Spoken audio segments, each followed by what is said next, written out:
Bienvenidos a la continuación de nuestro proyecto basado en microservicios con Express, Node.js y AWS. En esta ocasión vamos a instalar la librería de TypeORM para manejar migraciones y las conexiones a las bases de datos. TypeORM, como les comento, pues es una librería. Aquí se pueden ir a su sitio oficial, typeorm.io. Aquí le vamos a dar en traducir.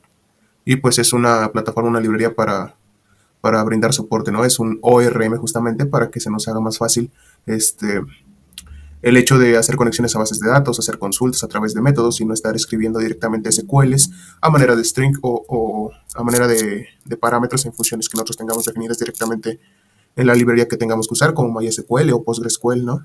Eh, entonces, ¿cómo instalamos TypeORM en Node? Vamos a regresar si quieren a inglés. ¿Cómo instalamos TypeORM en Node? Pues aquí están los comandos un poquito más abajo, con npm install typeorm --save. También nos dice que necesitamos el reflect metadata, el cual pues ya teníamos instalado con anterioridad. Entonces nos vamos a nuestro microservicio de usuario, que es en donde lo vamos a usar, y pegamos el comando que habíamos copiado. npm install typeorm --save. Mientras instala, pues les voy a ir explicando más o menos lo que hemos avanzado, o lo que avancé un poquito fuera del video, que no afecta nada en lo que nos quedamos, simplemente fue lo que les había dicho de separar los controladores y las interfaces, que fue básicamente copiarlo y pegarlo, tal cual estaba en nuestro otro archivo de autenticación, nuestro otro proyecto de autenticación, y lo copiamos tal cual. Aquí podemos crear nuevas interfaces, que en un futuro o más adelante pues lo haremos, y separamos pues lo que le digo, ¿no? Las rutas, los servicios, creamos el servicio remoto en el video pasado, y ahorita estoy creando el servicio de usuario o para el proyecto de usuario. Esto lo voy a borrar, pero pues aquí estamos ya haciendo la llamada sign up de nuestra autenticación o de nuestra out connection, que es este remote connection, para que Cognito pues nos regrese la respuesta que estábamos esperando. Y aquí estoy simplemente conectando pues a nuestro microservicio de autenticación y recibiendo un mensaje. ¿Sí? Esto lo mandamos traer a través de los controladores. Y aquí algo que cambié fue el create token user out, ¿sí? O la función create token user out, que esto también lo voy a cambiar, este nombre de la función. Le vamos a poner create token connect, ¿sí? Vamos a copiar, le vamos a pegar y guardamos. ¿Por qué lo estamos cambiando o por qué recibe ahora parámetros? Es muy simple, porque si el día de mañana nosotros queremos crear otro microservicio, podemos tal cual clonar este microservicio si es que nos sirve, quitar algunos archivos que no sean necesarios y reutilizar pues todo este código, ¿no? Incluso este pequeño archivo de create connect, y aquí también vamos a cambiar. Y ahora pues lo que recibe pues es el KeyConnect, que es el token. Este también lo vamos a cambiar porque el token M le vamos a poner token connect, ¿ok? Aquí lo guardamos y pues lo que recibe pues es el KeyConnect, ¿no? Y nuestra llave de encriptación para el código JWT o para el token JWT. Este KeyConnect también lo tenemos que cambiar a nuestro microservicio. Por eso es importante planear, ¿no? Planificar todo lo que tengamos que hacer, todo lo que vayamos a colocar y a guardar, para que pues precisamente podamos no tengamos que estar modificando microservicios enteros, porque por ejemplo ahorita si nuestro proyecto fuese más grande, esta variable para nosotros ya hubiese sido casi imposible cambiarla, ya no hubiese sido tan fácil ahorita porque son dos microservicios y no están todavía funcionando completamente, ¿no? Entonces por eso es un poco más fácil corregir esos cambios o hacer esos cambios, pero pues en proyectos más grandes se nos dificultaría porque tendríamos que estar cambiando todo esto en distintos proyectos. Entonces siempre es importante la planificación.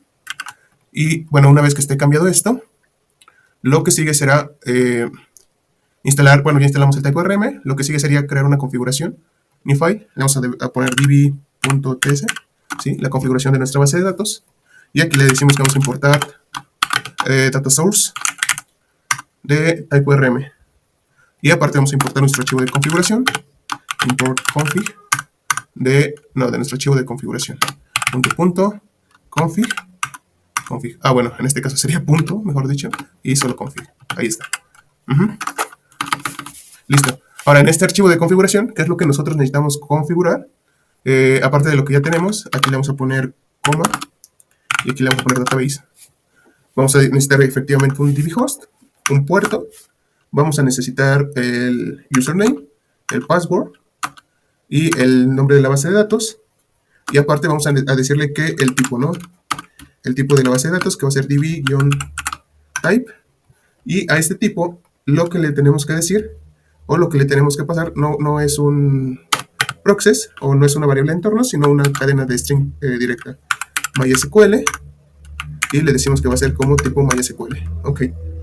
Y aquí pues ya podemos ir poniendo unos OR, ¿no? Por ejemplo aquí test, para que no nos genere algún error, o para que tome variables de entorno de desarrollo, ¿no? O password vacío, o username root, o puerto 3306, o localhost.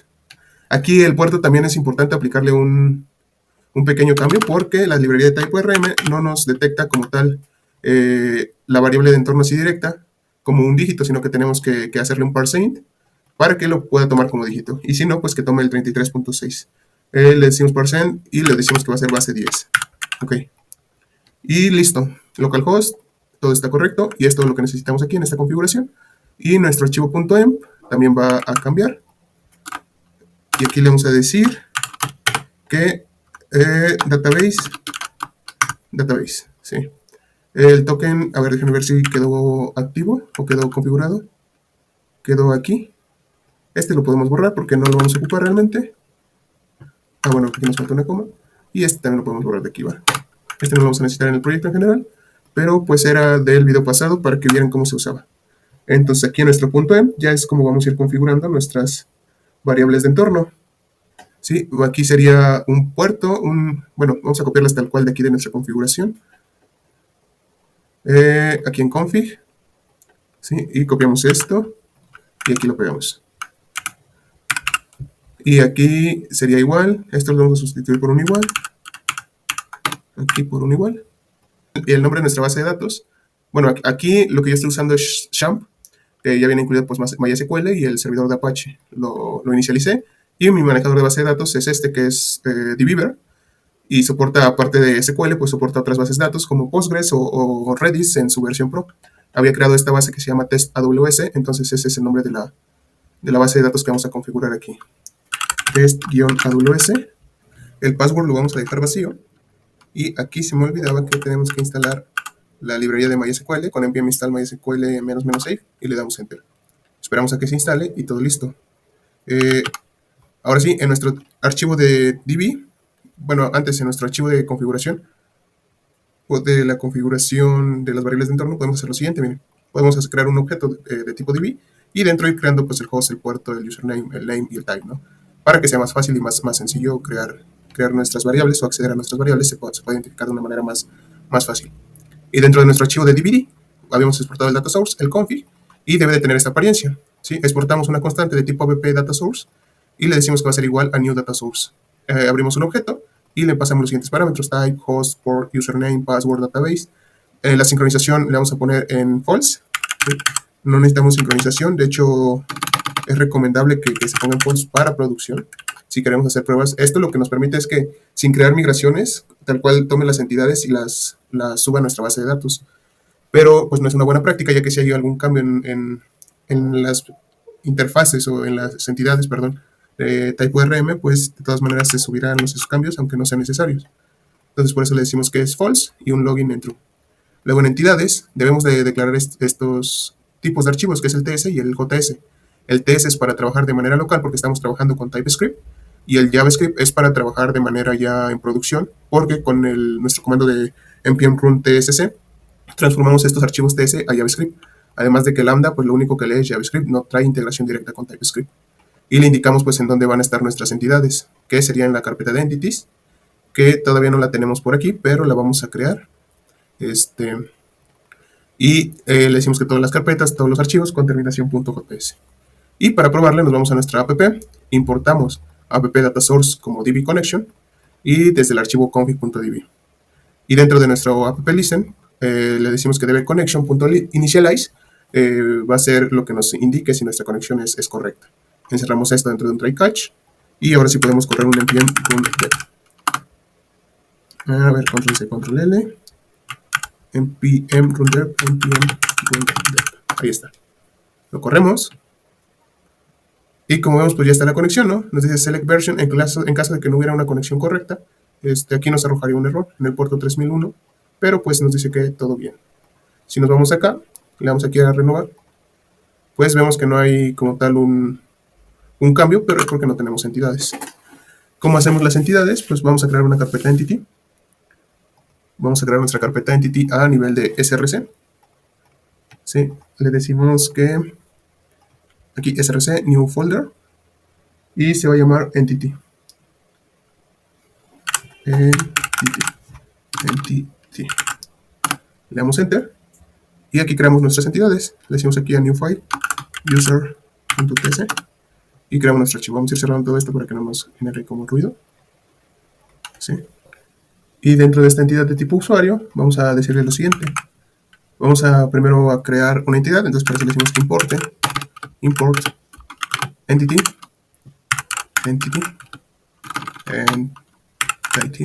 ahí está, from type ORM, y siempre todos los archivos de entidad para que no los identifique como identidades o como modelos de nuestras bases de datos, le vamos a poner @entity. Le vamos a decir que export una clase, export class user, y aquí adentro ya vamos a poder definir todas nuestras columnas que queramos que tengan nuestra base de datos en MySQL o en RDS. Esto ya no es Cognito, ¿sí? Esto ya es a nivel de base de datos. Para empezar le vamos a decir que queremos una llave primaria, para eso ponemos una primary generate column. Aquí está, mira, esta, ok, con paréntesis, y le decimos que va a ser un ID de tipo número. Después le vamos a decir que necesitamos una columna solamente, column, sí. Y le vamos a decir que es un nombre de tipo string. A ver qué error dice, unable to resolve signature of proprietary column. Este error es por nuestro archivo de tcconfig. Tenemos que comentar, creo, algunas líneas. Déjenme ver cuáles son. Tenemos que descomentar algunas líneas, como esta de experimental decorators y esta de emit decorators metadata. Guardamos. Si nos vamos aquí, vemos que todavía nos dice no está inicializada o definida en el constructor.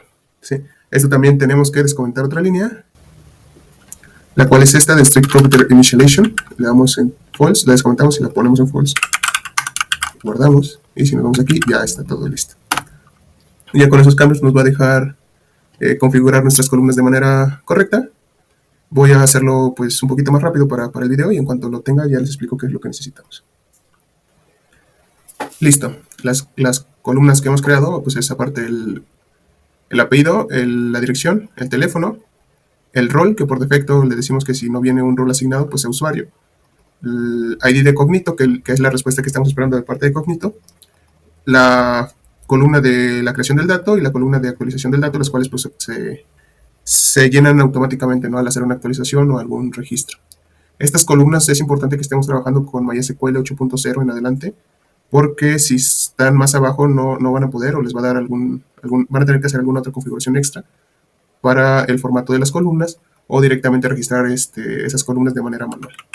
¿Sí? Entonces esta entidad pues ya la tenemos registrada, y lo que sigue pues sería crear nuestras migraciones. Para eso, en nuestro package JSON tenemos que crear algunos comandos especiales para las migraciones.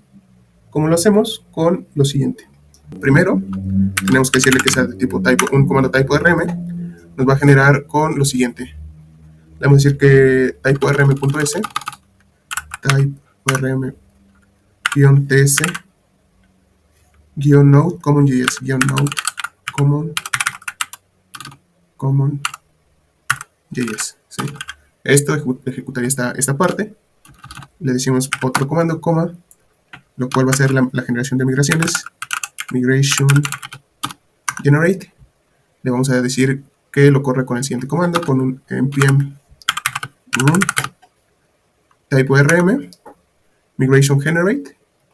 Le decimos que va a ser -d, no -n, -d, .src migration, perdón, .src config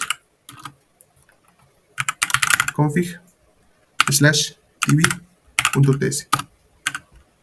Le decimos coma y vamos a crear un comando de type-rm migration run con un npm run type-rm-migration run -d, ¿sí?, src config.db.ts.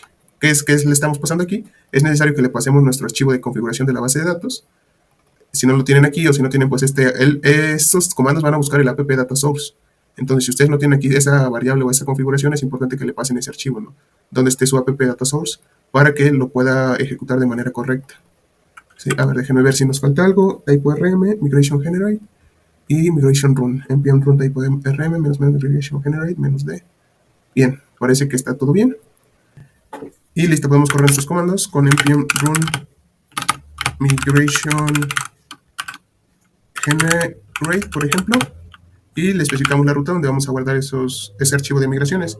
En este caso sería .src-migration, ¿sí? Y el nombre de nuestro archivo que va a ser user. Le damos enter y como vemos pues ya se ha creado aquí nuestro archivo de migración.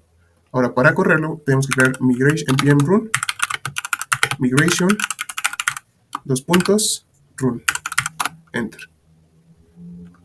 Esperamos, vemos que nos ha dado un error el error que nos estaba dando es debido a que aquí le dijimos que tomar entidades en lugar de migration con una sin S en singular, migration, ¿sí?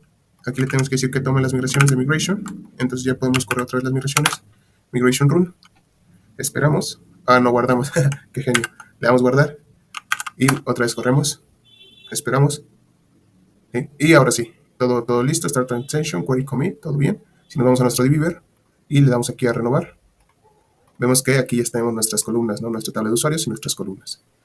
Y bueno, pues así se generaría una conexión a base de datos local. Vamos a crear ahora un registro a partir de lo que nos arroje nuestro servicio remoto de autenticación, ¿no? que es lo que estamos buscando aquí en sign up.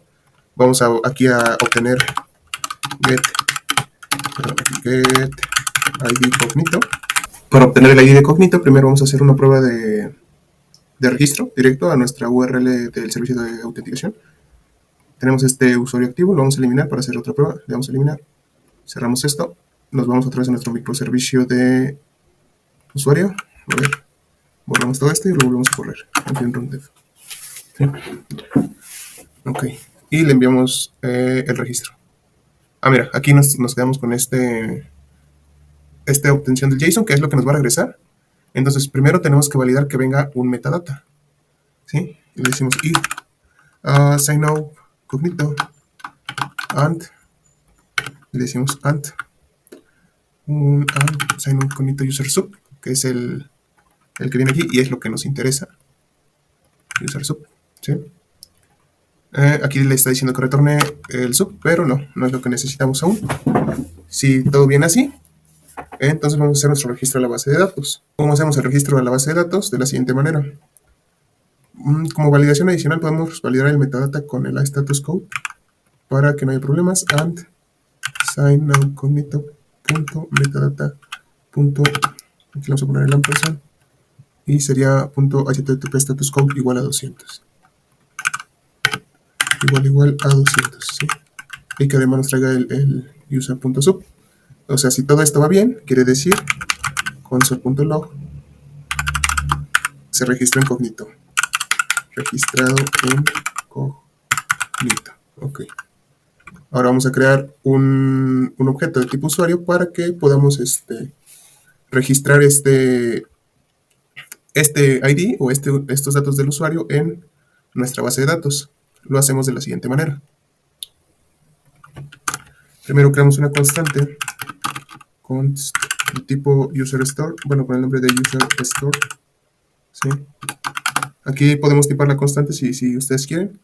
Y le vamos a decir name igual a data name, last name igual a data last name, phone igual a data phone, address igual a data address, y de tipo role, data role o user, si no viene el data role, user.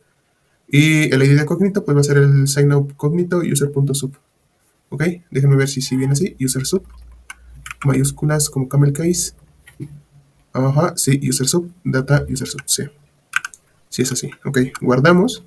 Y para eso vamos a guardarlo en nuestra base de datos. Aquí podemos crear un servicio externo, pero de hecho aquí vamos a hacer un poco, no trampas, sino vamos a modificar esta clase a store. Perdón, este método store, sí, porque es la creación. Aquí nos va a marcar algunos errores en el controlador. Nos va a decir que no existe, store, y sign up, le vamos a decir que store. También nos va a marcar en la ruta seguramente. ¿Dónde está la ruta? Interface routes aquí. Sign up, no, esto, ok. Guardamos Y aquí nos dice que user store es declarado pero nunca usado. Ahora en este user service lo que vamos a hacer ahora es crear un nuevo servicio a la base de datos. ¿Cómo? Usando el app data source, le damos un import de app data source as db connection, ¿no? O dbc en este caso nada más. Aquí le vamos a decir, bueno, vamos a crear una variable de tipo const db igual a dbc. Bueno, no, db connection le vamos a llamar, de tipo any, ok, y dentro del constructor le decimos que thisd db connection va a ser igual a dbc punto get repository user.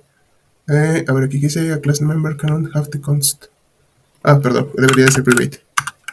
Ok, private db connection, this db connection igual así, dbc.getUser, y el user hace referencia a la entidad en realidad. Entonces deberíamos hacer un import de la entidad de user, entities user, y en este caso me parece que estaba en minúsculas, sí. Punto, vamos a borrar esto, entity user. Ok, y aquí le vamos a pasar de una vez el usuario. Bien, esto nos dice que todavía no está siendo usado, enseguida lo vamos a usar aquí. Y aquí en el user store, y aquí le vamos a decir que vamos a crear una constante const de tipo user thisdb save de user store. ¿Qué vendría a ser esto? ¿Sí? Este objeto lo enviamos a nuestro user store. Es lo que les decía de type-ORM, lo que nos permite pues es hacer este tipo de métodos que hacen más fácil pues las inserciones, actualizaciones o eliminaciones de nuestra base de datos. Retornamos al usuario, ¿sí? Y en caso de que no, vamos a retornar un throw error. Le decimos que aquí throw boom var request en register user. Ok. ¿Sí? Bien. Y listo. Aquí ya podríamos probar nuestro sistema, nuestro método de registro. Entonces aquí le damos a register y le damos otra vez en enviar. Esperamos. Y como vemos, pues nos regresa ya este objeto. Incluso aquí, como ven, pues nos regresa estas sentencias, ¿no? Estos avisos de que algo se insertó en la base de datos. Ahora, si nos vamos a dbeaver y aquí en user le damos en generar SQL, select, le damos en copiar, aquí un nuevo archivo SQL y pegamos lo que teníamos y corremos esto. Vemos que ya está aquí nuestro registro de María. Vemos que tenemos este ID de Cognito con terminación 809 EBBB. Y si nos vamos a Cognito y le damos en registro, vemos que aquí está, ¿no? Si entramos a María, vemos que tiene pues ¿no? El 809 EBBB. Y así es como se registra un usuario a través de nuestro microservicio de autenticación, esperando la respuesta de Cognito, lo registramos en la base de datos. Obviamente, pues aquí hay algunos inconvenientes o algunos puntos a mejorar. Por ejemplo, ¿qué pasaría si nuestro usuario se registra en Cognito, pero al querer hacer el registro en la base de datos ocurre un error? Ahí tendríamos algo interesante por resolver, ¿no? Toda arquitectura pues basada en microservicios lleva sus riesgos, sus complicaciones, sus configuraciones necesarias para poder hacer que el proyecto funcione adecuadamente. Y es nuestro deber pues hacer esas dependencias o ir viendo todas esas dependencias y todos esos errores y cómo manejarlos para que no nos afecten en un futuro, porque pues esto sí es algo interesante que podría pasar. Hasta aquí vamos a llegar a este video. El siguiente video les voy a enseñar cómo obtener la información, porque ahorita está en un store. El siguiente video vamos a hacer el método show y vamos a integrar lo que es Redis para un manejo de caché. De esta manera nuestros datos si existen en Redis, pues van a venir un poquito más rápido a que si no existen dentro de Redis o a que si se está haciendo una consulta directamente a la base de datos, ¿no? Por ejemplo, aquí obtuvimos un registro, un tiempo de 658 milisegundos, pero en este caso pues es un registro, ¿no? Si fuera una consulta tal vez se tardaría un segundo y con Redis se tardaría 400 milisegundos, pero pues eso lo veremos en el siguiente video.